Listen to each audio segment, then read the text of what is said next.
Assalamualaikum warahmatullahi wabarakatuh. Waalaikumsalam warahmatullahi wabarakatuh. Perkenalkan, nama saya Siti Moidah, mahasiswa S2 Pendidikan Dasar Universitas Negeri Malang. Hari ini saya melakukan wawancara lapangan dengan tema implementasi manajemen strategi dalam penyelarasan visi misi dan tujuan sekolah.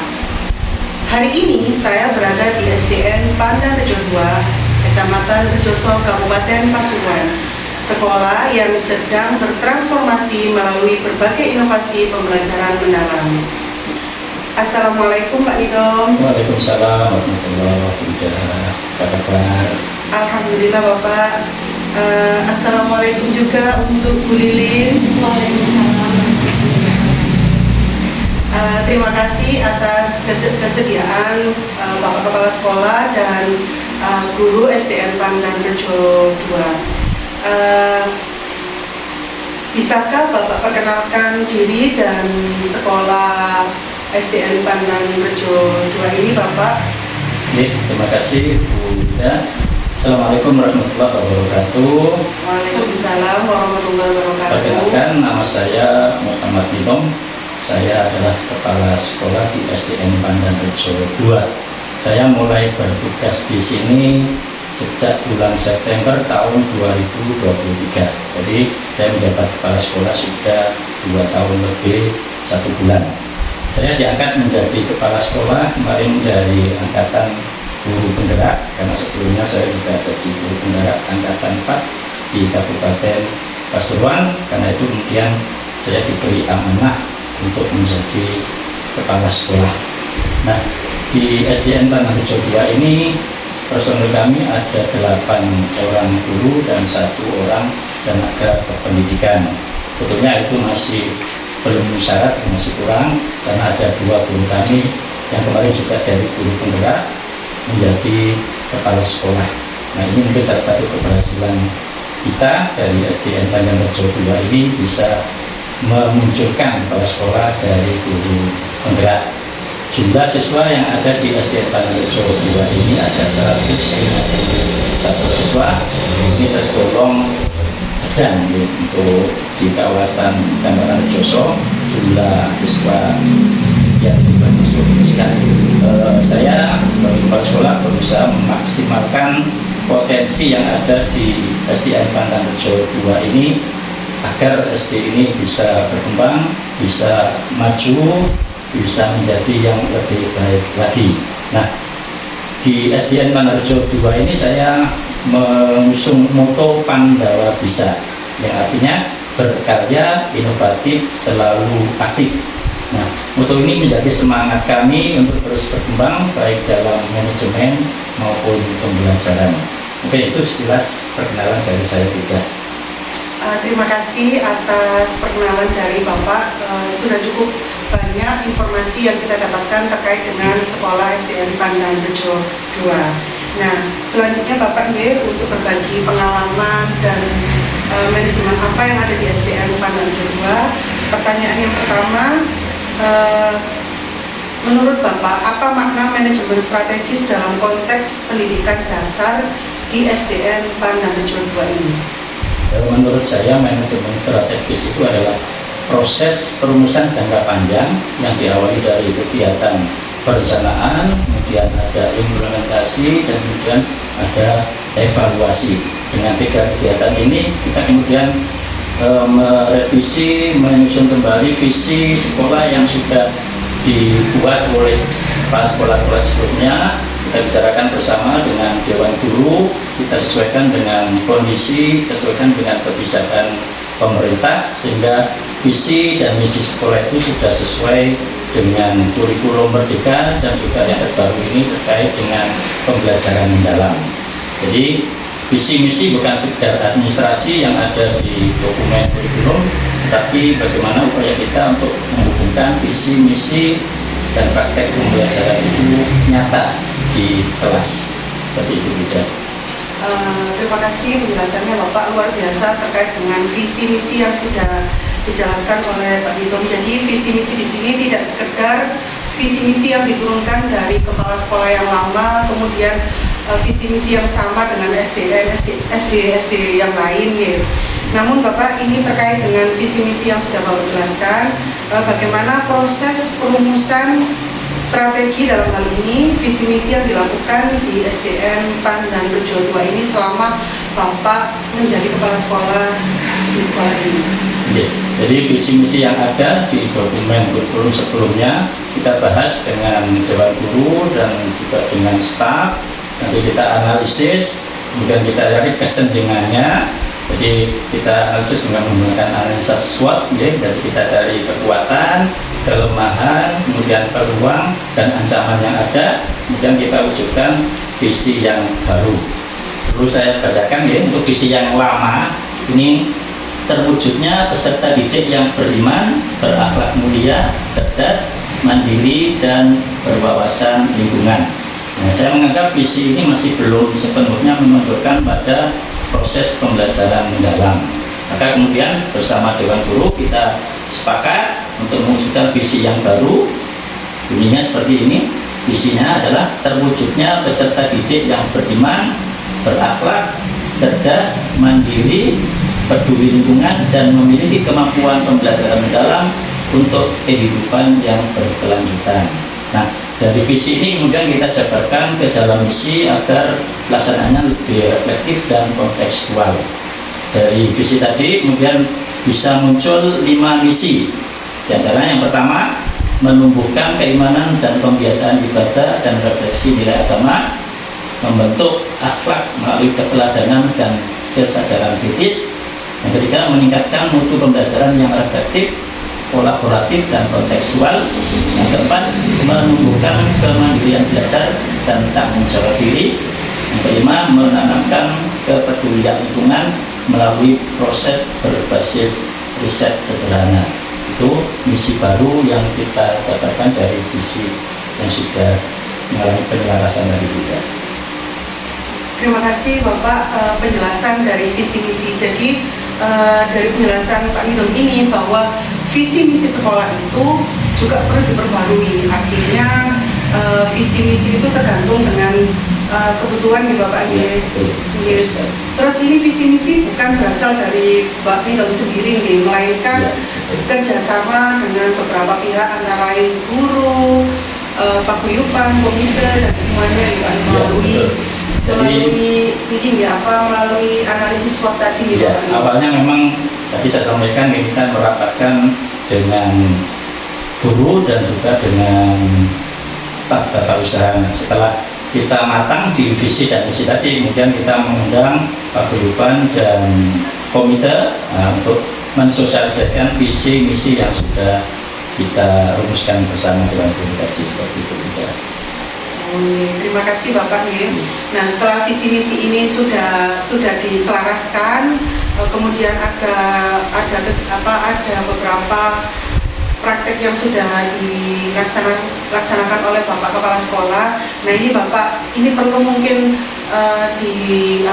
berbagi praktik baik agar nanti wawancara yang saya lakukan kali ini bisa bermanfaat bagi sekolah lain atau lembaga lain. Nah, bagaimana setelah visi misi ini diselaraskan, bagaimana penerapan dalam kegiatan sekolah sehari-hari agar kegiatan ini mencerminkan visi misi yang sudah Bapak dan Dewan Guru, stakeholder semua menyelaraskan ini. Monggo Bapak. Ya, baik Bu Ida. Jadi dari visi dan misi yang sudah kita rumuskan bersama, saya berusaha mewujudkan ke dalam kegiatan-kegiatan sekolah yang nyata, yang nanti juga membentuk karakter peserta didik, juga untuk menciptakan budaya positif yang ada di sekolah ini. Jadi selama 2 tahun ini saya dengan dibantu oleh Dewan Guru, alhamdulillah berusaha melaksanakan kegiatan-kegiatan nyata yang sudah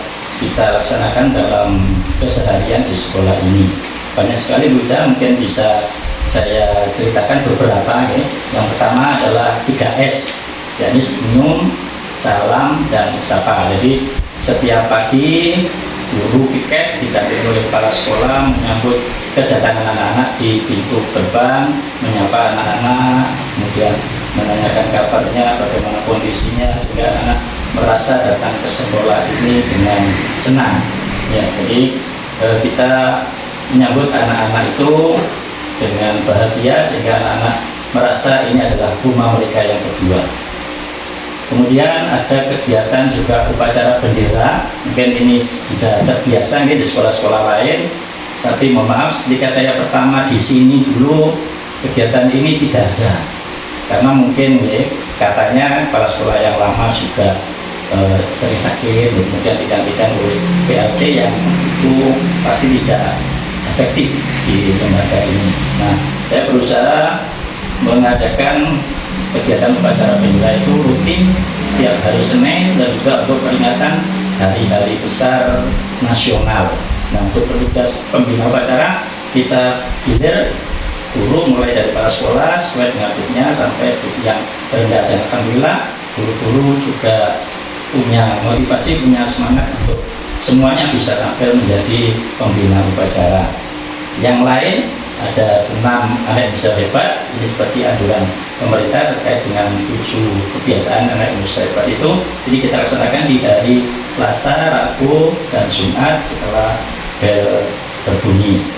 Nah, kemudian di hari Kamis kita punya kegiatan Kamis bernada, bernyanyi lagu nasional dan lagu daerah. Ini dilakukan setiap jam pertama, anak-anak dibariskan di lapangan, kemudian dipandu oleh guru secara bergiliran, secara piket tiap minggunya untuk menyanyikan lagu-lagu nasional dan lagu daerah.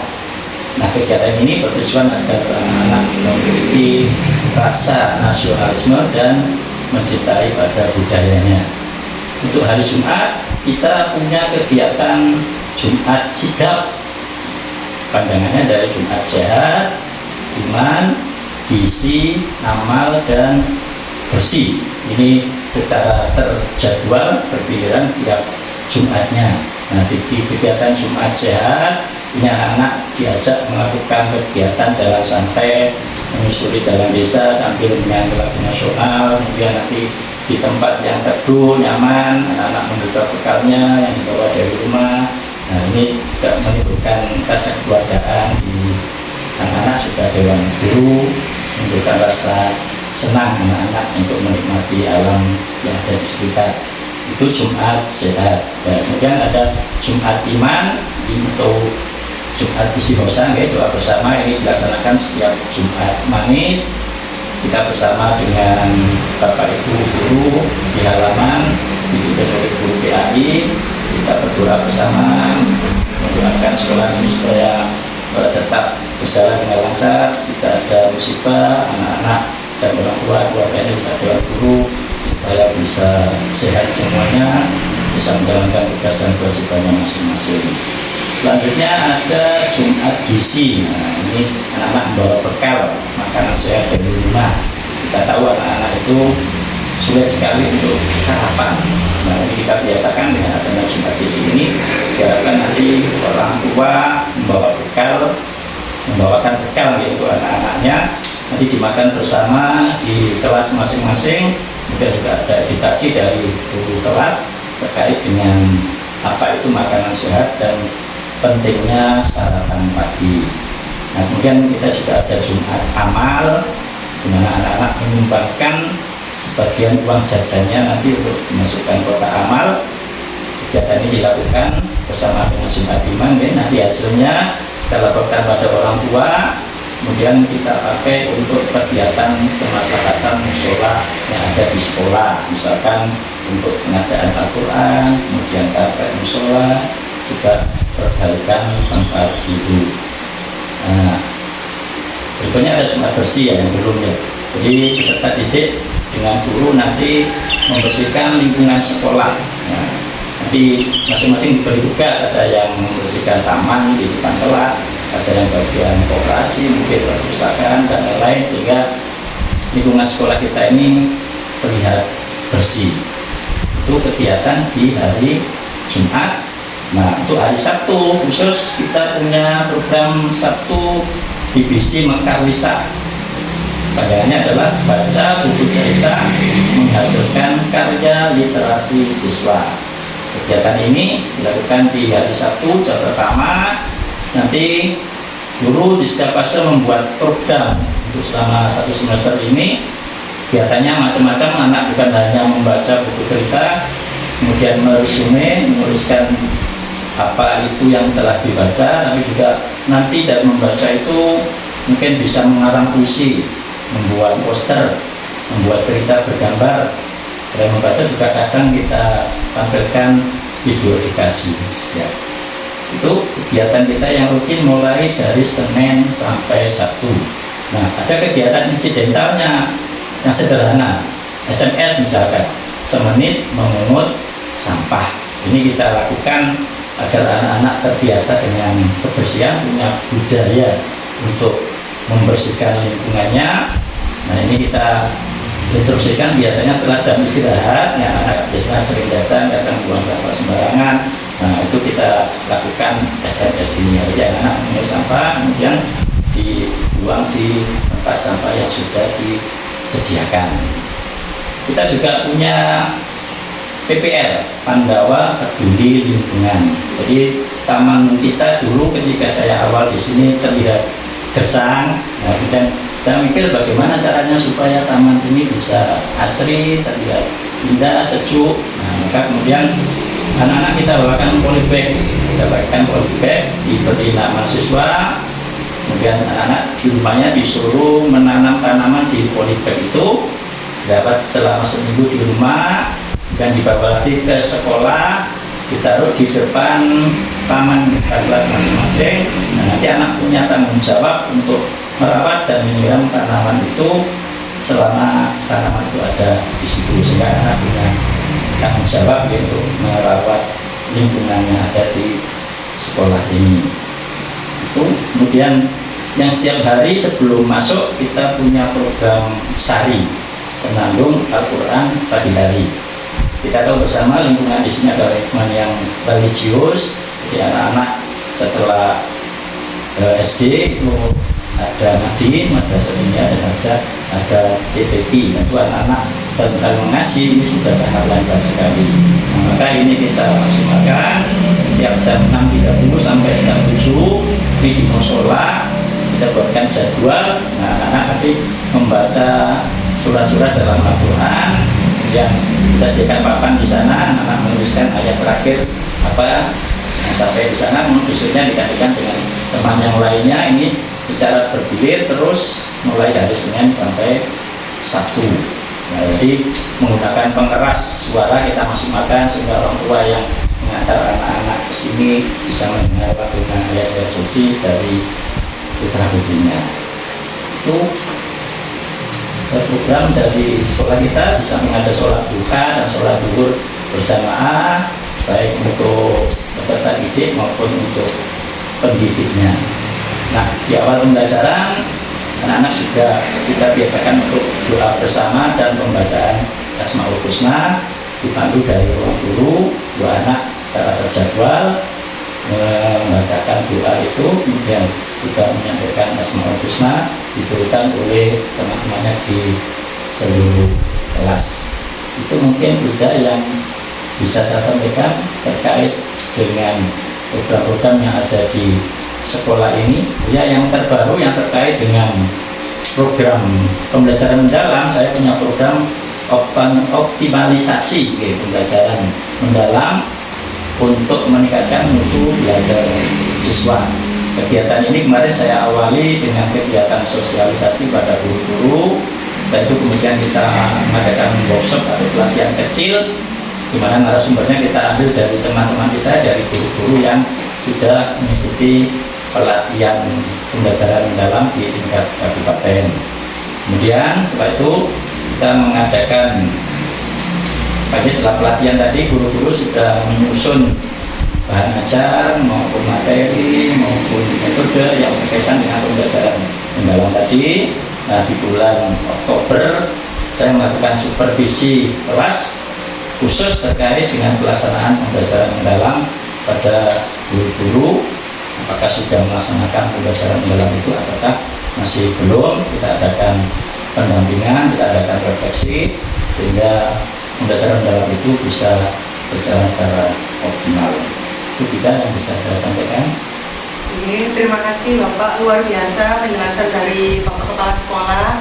Ada beberapa program yang nantinya siapa saja yang melihat video wawancara kita bisa ditiru nggih Bapak Ibu nggih. Nah, ini Bapak dari beberapa program yang sudah Bapak rencanakan, yang penasaran ya, yang ingin saya tanyakan ke Pak Idom. Dari beberapa program ini bagaimana manajemen Bapak untuk melaksanakan program ini? Apakah Bapak mempunyai kendala?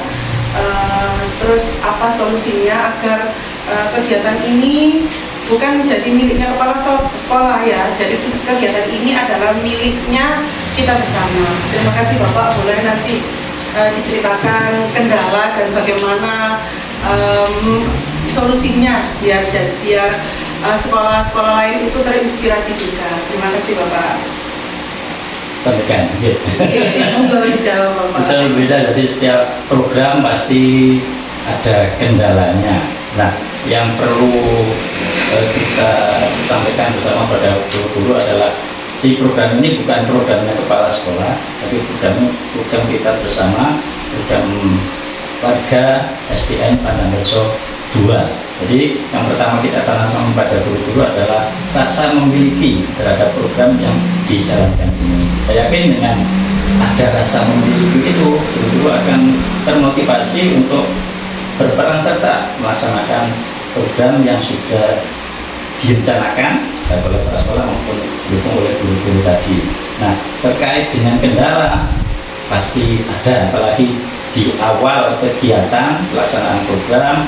Pasti kalau hal yang baru itu pasti membutuhkan penyesuaian. Ya misalkan, mohon maaf ketika guru-guru dulu awal berangkat datang pas jam 7, nah kemudian kita minta untuk paling tidak seminggu sekali untuk tiket menyambut kedatangan anak-anak di pintu gerbang. Nah itu kan butuh penyesuaian, ya butuh ngatur bagaimana di rumah supaya bisa berangkat lebih awal. Nah itu, nah sebagai kepala sekolah ya saya harus berusaha memaklumi. Tentu kepala sekolah tidak boleh mentang-mentang kemudian marah memberikan teguran pada guru, tidak. Yang saya lakukan adalah hanya sekedar memberikan keteladanan saja. Nah, nanti di akhir bulan atau di awal bulan pada saat rapat dengan guru bersama, nah, program yang sudah kita jalankan ini kita evaluasi. Misalkan guru kenapa tidak bisa datang lebih pagi, apa kendalanya, nah itu kita berikan solusinya. Itu salah satu contoh beda ketika ada kendala dan solusi yang bisa kita berikan, seperti itu juga. Jadi intinya kita bicarakan bersama setiap akhir bulan, kita refleksi, kemudian kita cari solusinya dan tindak lanjutnya apa yang bisa kita lakukan supaya program ini bisa tetap berjalan. Terima kasih Bapak. Nah, saya penasaran lagi nih Pak Nito. Dari beberapa program mungkin ya merubah wajah dari sekolah SDN Pandanrejo 2 ini. Nah, bagaimana tanggapan dari masyarakat, terutama wali murid dan anak-anak terhadap program-program yang sudah dilaksanakan Bapak selama 2 tahun ini ya Bapak ya? Bagaimana mungkin Bapak bisa sharing tanggapan masyarakat itu seperti apa? Terima kasih Bapak. Kalau saya sendiri ya belum pernah bisa dengar secara langsung suara masyarakat, tapi saya sendiri kan dari apa yang dilakukan masyarakat terhadap sekolah ini itu saya anggap suara masyarakat. Jadi misalkan dukungan masyarakat terhadap sekolah ini ketika saya punya program, kemudian masyarakat dengan sukarela mendukung program itu, maka itu saya anggap masyarakat memberikan atensi penuh terhadap sekolah ini. Dan alhamdulillah dari tahun ke tahun jumlah murid kita juga bertambah. Itu juga menunjukkan bahwa masyarakat sangat antusias dengan program-program yang saya laksanakan. Mungkin nanti bisa tanya dari Bapak Ibu guru bagaimana suara dari wali murid itu. Jadi kalau ke saya langsung, saya memang belum pernah dengar dari suara masyarakat itu. Paling tidak dari komite ya, selaku wakil dari masyarakat sudah menyampaikan ke saya, alhamdulillah setelah saya di sini tidak banyak capaian yang bisa diraih oleh SDN Pandanrejo 2 ini. Salah satunya diantaranya mungkin bisa dilihat ya, trofi. Nah kita ya, kalau saya tahun 2003 saya lihat di daftar prestasi itu hanya ada 6 kalau nggak salah ya. Nah tahun 2004 kita meningkat jadi 11, dan alhamdulillah tahun 2005 ini sudah ada 20 trofi tambahannya. Tahun 2025 ini sebanyak 25 trofi, dan salah satunya yang sangat membanggakan adalah juara 1 lomba menulis cerita tingkat Kabupaten Pasuruan. Ini juga berkat guru-guru kita yang memotivasi, membimbing anak-anak dengan tekun, dengan teladan, sehingga anak-anak bisa meraih prestasi. Demikian juga.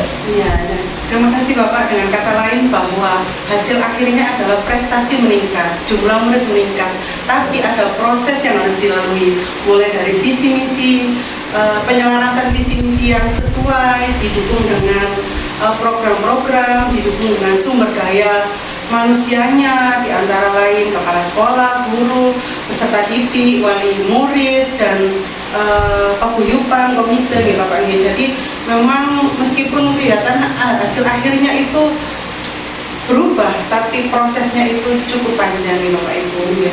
Terima kasih Pak Nidom atas berbagi praktik baiknya apa yang dilakukan di SDN Pandarejo 2 ini. Semoga menginspirasi untuk sekolah-sekolah lain atau kepala sekolah-sekolah lain. Nah, ini sudah selesai dari kepala sekolah. Nah, ini sekarang saya beralih ke sesi Bapak Ibu gurunya. Kebetulan hari ini diwakilkan oleh Bu Lilin. Sebelumnya Bu Lilin bisa perkenalkan diri, siapa Bu Lilin, dari mana, dan ngajar kelas berapa. Monggo Bu Lilin perkenalan dulu. Terima kasih Bu Ida atas kesempatannya. Sebelumnya saya perkenalkan, saya itu biasa dipanggil Bu Lilin di sekolah ini.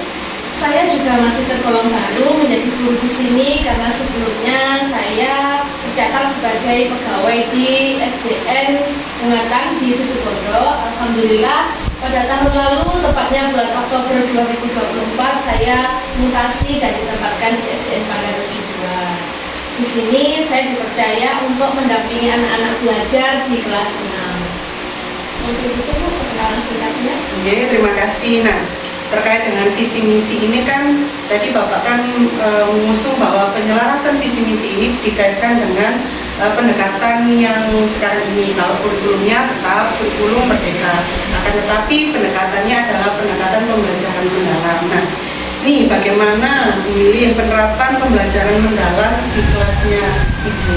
Monggo Bu Lili bisa dijelaskan. Terima kasih Bu Ida. Untuk mengenai pendekatan yang kita lakukan, memang kurikulum yang kita lakukan sama seperti tahun-tahun sebelumnya, yaitu kurikulum merdeka. Hanya saja ada pembaharuan mengenai pendekatan, yaitu saat ini kita menggunakan pendekatan mendalam atau biasa disebut dengan deep learning. Nah, sebelumnya kita juga bertanya-tanya, apa sih deep learning itu? Apa bedanya dengan pendekatan-pendekatan yang lain? Tetapi setelah kami difasilitasi oleh Bapak Kepala Sekolah untuk mengikuti diklat, kemudian belajar bersama dengan teman-teman guru di SDN Pandawa, kita jadi tahu apa itu pembelajaran deep learning, tahap-tahapnya seperti apa. Dan alhamdulillahnya dengan pendekatan ini anak-anak juga semakin memahami masalah lingkungan, masalah apa yang harus dipelajari anak. Jadi lebih berkesan seperti itu. Terima kasih ya Bu. Nah, apakah pendekatan ini berdampak bagi siswanya Bu Lilin, terutama siswa kelas 6? Tentunya dengan pendekatan ini sangat-sangat berdampak ya. Anak-anak jadi lebih mendalami ilmu yang mereka pelajari, tidak hanya memperoleh ilmu pengetahuan saja. Dengan pendekatan ini mereka jadi tahu dan bisa menerapkan alasan, kemudian manfaat yang mereka peroleh dari pembelajaran. Contoh saja dengan materi atau tema lingkungan. Nah, di segi kelas mereka belajar tentang lingkungan. Nah, ternyata selaras dengan program di sekolah kita. Sekolah kita ada program baru yaitu PPL, Pandawa Peduli Lingkungan. Di situ anak-anak kita ajak melihat kondisi di sekolah. Misalkan kita observasi, oh ternyata di taman sekolah kita masih membutuhkan pot bunga, tamannya masih kurang tanaman. Akhirnya mereka mencetuskan ide, gimana kalau kita ini menanam berbagai jenis bunga supaya sekolah kita kelihatan indah, kelihatan asri. Nah, dari mana supaya kelihatan indah? Mereka ada ide, di lingkungan saya banyak sekali sampah, contohnya banyak sekali limbah galon. Akhirnya mereka punya ide juga, gimana kalau kita membawa galon dari rumah, kita sulap menjadi benda berbunga. Misalkan kita cat, kita buat sedemikian rupa indah menjadi pot bunga. Dari intinya program PPL ini dari kami warga sekolah, kita buat oleh kami dan manfaatnya kita rasakan bersama di sekolah. Terima kasih Bu Lilin atas berbagi praktik baiknya juga terhadap pendekatan pembelajaran mendalam ini. Nah, ini sudah dijelaskan dari pihak guru ya, perwakilan dari pihak guru. Nah, sekarang ini Pak sampai ke evaluasi dan refleksi strategi yang sudah Bapak gunakan. Nah, Bapak Nidom selaku Kepala Sekolah SDN Pandan 1, bagaimana Bapak mengevaluasi keberhasilan strategi ini? Jadi seperti saya sampaikan tadi, untuk evaluasi kegiatan jangka pendek itu kita lakukan di setiap rapat akhir bulan atau awal bulan, itu untuk jangka pendeknya. Sedangkan untuk jangka panjang kita bahas di akhir tahun ketika penyusunan dokumen kurikulum sekolah. Nah, dari sana kita berunding dengan Bapak Ibu Guru, program-program yang sudah kita laksanakan selama 1 tahun ini, mana yang sudah berjalan efektif, mana yang masih perlu pembenahan, kendala-kendalanya apa, kemudian berusaha kita carikan solusi bersama. Kemudian di tahun yang ajaran yang akan datang, nah kita tawarkan kepada Bapak Ibu Guru apakah program ini tetap kita pertahankan atau tidak. Kalau misalkan tidak, alasannya apa? Mengapa harus kita tindakan? Nah, kalau kita pertahankan, alasannya apa? Nah, selama program itu membawa kebaikan untuk sekolah, kebaikan untuk anak-anak dan masyarakat sini, maka Ibu sepakat bahwa program itu tetap akan dilaksanakan, bahkan ditingkatkan lagi. Ya, kalau kemarin mungkin kurangnya di mana, nah ini kita perbaiki lagi, kita motivasi lagi anak-anak untuk bisa lebih baik lagi, terutama untuk kebersihan tadi. Nah, namanya anak mungkin butuh waktu yang lama untuk berbudaya membuang sampah di tempatnya, itu butuh waktu yang sangat panjang. Jangankan anak-anak, orang dewasa saja kalau kita lihat di masyarakat setelah ada kegiatan konser, sepak bola dan lain sebagainya, kita lihat apa yang sudah terjadi, apa saja setelah itu kita lihat sampah berserakan, sampah menumpuk di mana-mana. Nah, ini kita bina anak-anak kita tanamkan karakter, kita tanamkan budaya bersih mulai dari kecil sehingga nanti ketika dewasa mereka sudah terbiasa dengan itu. Jadi intinya refleksinya kita lakukan di akhir tahun pelajaran, kemudian kita cari kendalanya apa dan kita bicarakan bersama solusi-solusi yang bisa dimunculkan dan tidak. Ya, terima kasih Bapak. Dari obrolan kita bertiga, saya rasa banyak sekali ilmu yang kita petik hari ini, mulai dari penyelarasan visi, bentuk programnya, bagaimana mengatasi tantangan solusinya, kemudian testimoni dari salah satu perwakilan guru. Jadi saya rasa obrolan kali ini tuh sudah sangat komplit nih. Jadi dari saya ketika melihat SDN Pandan 2 ini sudah menerapkan strategi manajemen, yaitu konsep manajemen strateginya LINS 2015 dengan baik, mulai dari formulation, implementation, sama evaluasinya.